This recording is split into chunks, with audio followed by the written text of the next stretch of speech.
You're a passenger on a Boeing 747 descending into Hong Kong. You look out the window, and instead of runway lights or open water, you see laundry hanging on a balcony, television antennas, people eating dinner. You are roughly 600 feet above the ground, and your aircraft is aimed directly at the side of a hill.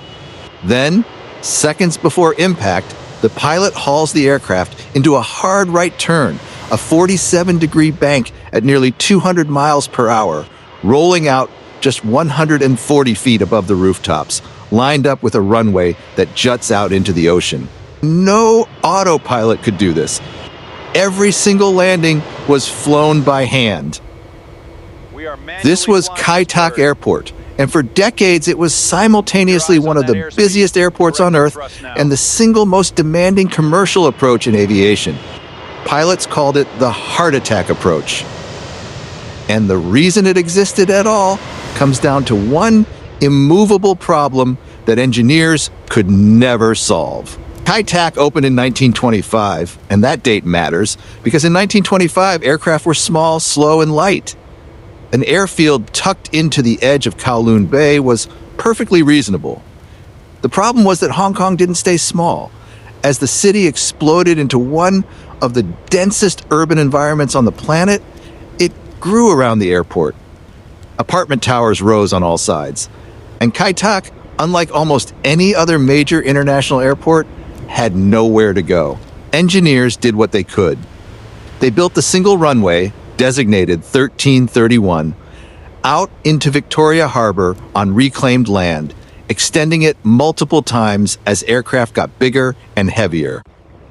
By the end, Kai Tak was a strip of concrete surrounded by water on 3 sides and a wall of high-rise buildings on the 4th. That geography created the defining problem. To the north of the runway sat hills, high enough that a normal straight-in approach was impossible. A conventional descent path over that terrain would have required a glide slope far too steep for a wide-body jetliner to fly safely. So engineers made a choice that no airport would make today. Instead of a straight approach, they designed one with a turn built into it. Here's how it actually worked, and it's genuinely remarkable. Aircraft landing on runway 13 would first fly a precision instrument approach, but not toward the runway. They'd follow an instrument guidance system, a modified ILS, aimed deliberately off the runway heading by 47 degrees. The instruments were guiding pilots directly at Kowloon and at the hills behind it. On that hillside, above a public park, Hong Kong authorities painted an enormous orange and white checkerboard. This wasn't decoration. It was a navigation instrument, a purely visual reference point, roughly 2 nautical miles from the threshold. The procedure was this: fly the instruments toward the checkerboard, find it visually, confirm it. Then, at around 650 feet above the ground, disconnect from the guidance system and hand fly a descending 47-degree right turn using nothing but your eyes and a line of ground lights curving toward the runway. You'd roll out of that turn at approximately 140 feet above the ground, lower than many of the buildings you'd just flown between, with only seconds remaining before touchdown. Now add the complications. Hong Kong sits in a subtropical monsoon zone, so crosswinds and turbulence rolling off the surrounding hills were routine.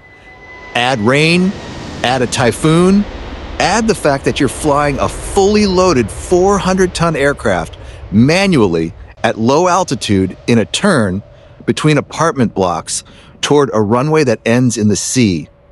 Pilots required specific certification to fly into Kai Tak. Not every crew was cleared for it. This was, by common agreement in the industry, the most technically demanding routine approach in commercial aviation. For the people of Kowloon City, this wasn't an aviation spectacle. It was Tuesday. Aircraft passed directly over residential buildings at a few hundred feet. Residents described being able to see passengers through cabin windows and read airline logos on fuselages without effort. The noise was extraordinary and constant, hundreds of flights a day, from early morning until late at night, with jets skimming over rooftops on final approach. Building heights across entire districts were legally restricted because of the flight path. Television reception would break up as aircraft passed. Conversations stopped mid-sentence dozens of times a day as another wide-body thundered overhead. It also created what is probably the most photographed approach in aviation history. Here it comes. Enthusiasts traveled from around the world specifically to stand on rooftops and in the streets of Kowloon City to watch 747s pass overhead at close range. Those images, a jumbo jet framed between apartment towers, seemingly close enough to touch, are the reason Kai Tak remains famous nearly 3 decades after it closed. Kai Tak's safety record was, considering the difficulty, remarkably good. But the margins were thin, and on November 4th, 1993, they ran out. China Airlines Flight 605, a Boeing 747-400 just 5 months old, was arriving from Taipei during a severe tropical storm. Crosswinds were violent. Minutes earlier, a British Airways pilot had assessed the conditions and refused to attempt the landing. Flight 605 landed and could not stop. The aircraft ran off the end of the runway and into Victoria Harbor, coming to rest nose down in the water with 296 people aboard. Every single person survived. Rescue boats reached the aircraft within seconds because the harbor was immediately adjacent to the runway, and 23 people suffered minor injuries. It was the first hull loss of a Boeing 747-400 anywhere in the world. On this turbine blade. A 15-month investigation ultimately attributed the accident to crew error during touchdown. But the incident illustrated Kai Tak's fundamental structural problem in the clearest possible terms. There was no margin, no overrun area, no space to build one. The runway simply ended, and beyond it was the ocean. The terrifying approach isn't actually what killed Kai Tak. Capacity did. The post-war terminal was designed to handle 24 million passengers per year. By 1996, Kai Tak was processing 29.5 million passengers, along with roughly 1.56 million tons of air freight. That's about 77,000 passengers and over 400 flights per day, moving through an airport with one runway and no possibility of building a second. There was no expansion path. You cannot add runways to a site enclosed by a dense city on one side and a harbor on the other. You cannot extend operating hours in a place where aircraft fly a few hundred feet above bedrooms. Hong Kong had built one of the world's critical aviation hubs into a box, and the box was full.